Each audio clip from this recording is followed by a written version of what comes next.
আমাদের জায়গা থেকে মনে করি এই ফ্যাসিস্ট খুনি হাসিনা এবং তার যারা দোসর ছিল তারা তাদের জায়গা থেকে এখন তার অবলম্বন আছেই একটা, এটা তাদের খুঁটি। এই খুঁটিটা হচ্ছে গুজব খুঁটি।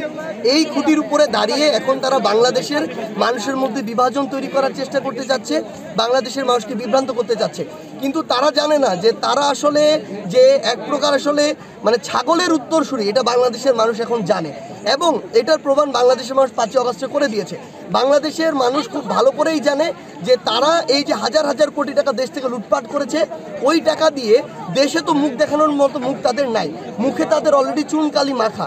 এই মুখ তো আর তারা দেখাতে পারছে না, এই জন্য ওই পাচারকৃত টাকা দিয়ে বিভিন্ন গুজব সেল থেকে, বিভিন্ন তাদের ওই প্রোপাগান্ডা সেল থেকে তারা এগুলো ছড়াচ্ছে। কিন্তু আমরা মনে করি আমাদের এদিকে কান দেওয়ার আসলে সময় নেই।